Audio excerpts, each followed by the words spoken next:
বিপ্লবের সাথে বলেছে যে আজকের বাংলাদেশ ইউনূসের নেতৃত্বে একটি ইসলামী জঙ্গির দিকে এগিয়ে যাচ্ছে।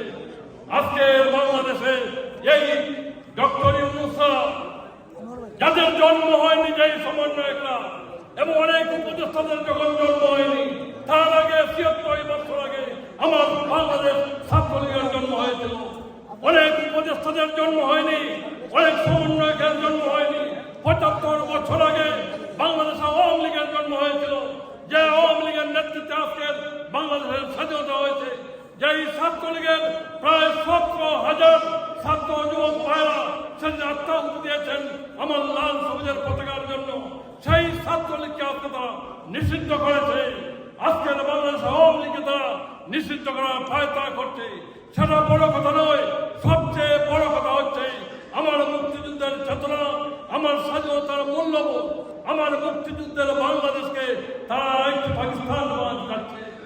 সুধীমণ্ডলী, আজকে আমার আপনার সবচেয়ে বড় কাজ, আপনারা এখানে স্লোগান দিচ্ছিলেন, এই হল ভর্তি ছিল, আমাদের কমিটমেন্টের জায়গাগুলো চলে আসতে হবে।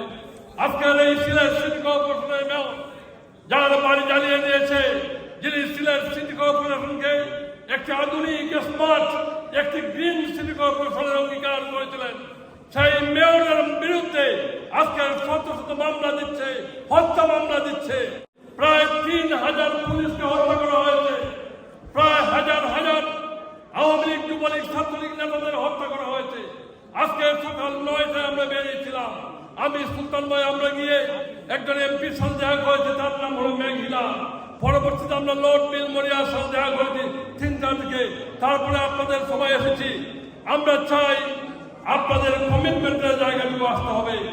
ভাইরা, ছাত্রলীগের ভাইরা, আপনার আগামী প্রজন্মের বাংলাদেশ, আপনাদের জন্য প্রধানমন্ত্রী শেখ হাসিনা নতুন প্রজন্মের বাংলাদেশ তৈরি করেছিলেন। আপনাদের দায়িত্ব অনেক। আজকের ফ্রান্সে, আজকের জেনেভায় তথাকথিত উপদেষ্টা এসেছিলেন, সেই উপদেষ্টাকে তারা হেনস্থা করেছে। আমরা কি এই যুক্তরাজ্যে কোন সমন্বয়ক অথবা কোন উপদেষ্টাদের জায়গা করব না? যদি কোন উপদেষ্টা, যদি কোন সমন্বয়ক কেউ যুক্তরাজ্যে আসে, আপনারা কি থাকে কি করবেন?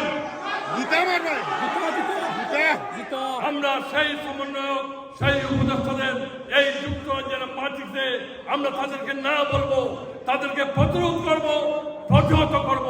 সেটাই হবে আজকে আমাদের অঙ্গীকার। আগামী প্রোগ্রাম হবে, এই হল করতে হয়, আরো বিশাল হলে আমরা প্রোগ্রাম করব।